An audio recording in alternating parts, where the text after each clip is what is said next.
Hi, this is Pat Johnson, your sociology instructor. In this mini lecture, I want to talk about the 1996 welfare changes that were put in place to end poverty in our country.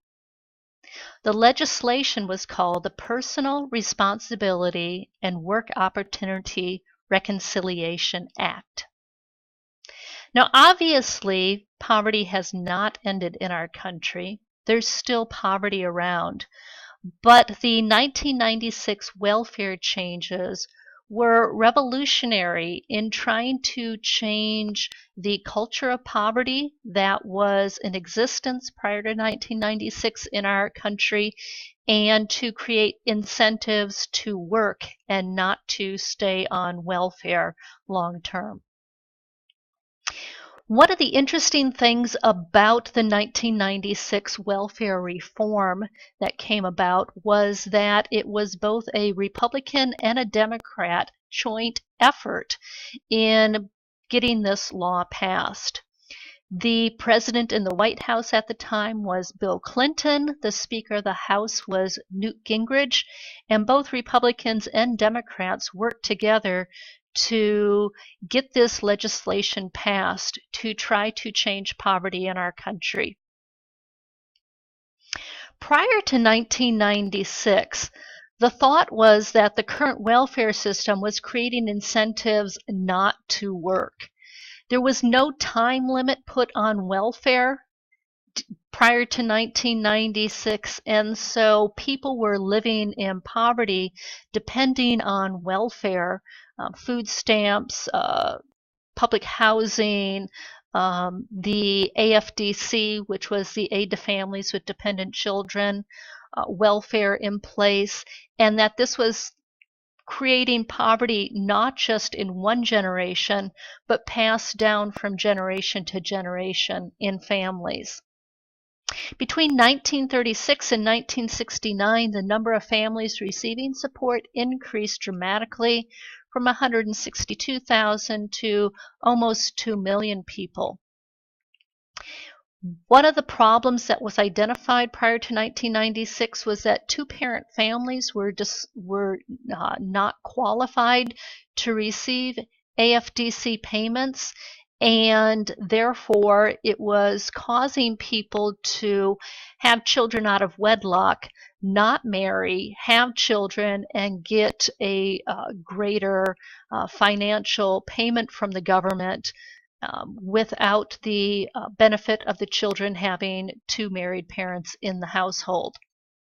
And prior to 1996, the welfare system in our country was run by the federal government. So what happened in 1996? There were some changes. First, AFDC ended and it became TANF, which was temporary, emphasis on the temporary, assistance to needy families. Temporary meant that there were time limits on TANF payments, and at the end of that there was a work requirement that people would need to work. Also, the 1996 legislation encouraged two-parent families and discouraged out-of-wedlock births because children born into single-parent families were more likely to be poor, to live in poverty. Another thing that happened with the 1996 welfare change was that there was greater enforcement of child support so that both parents would be supporting the child, not just a single parent. Another change was that the running of the welfare system went from the federal government to the different states, and that they could set up some rules that worked better for their states, and that they could have their own amount of welfare that went to the recipients, tailored to what was needed in their state. The results of the 1996 welfare change was that welfare and poverty rates both declined during the late 1990s. Now, some people would say this was because there was an economic boom going on in our country at the time, but both Democrats and Republicans agreed that the 1996 welfare changes were a good thing, getting a lot of people off welfare and back to work.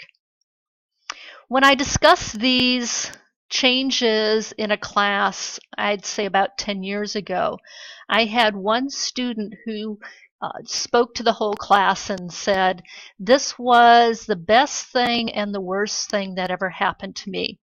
And by this thing, she meant the 1996 welfare changes. My student had been born into poverty through no fault of her own.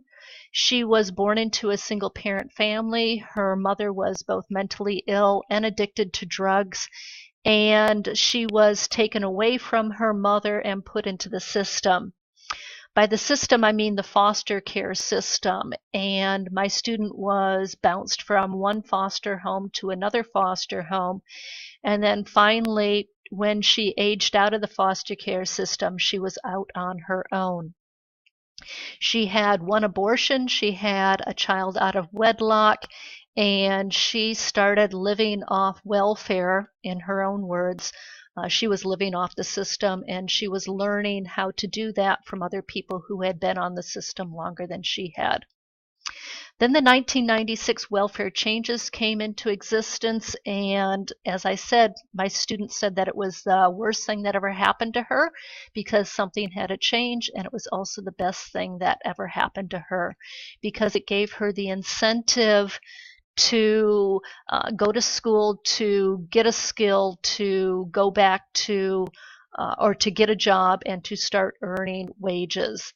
And that she changed her whole mindset, and that this only came about because she was forced to.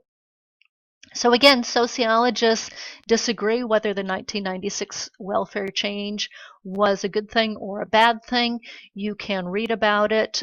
You can look at some of the results that happened, but this was certainly a big change in our society to try to end poverty as it had been going on in our country for a long, long time.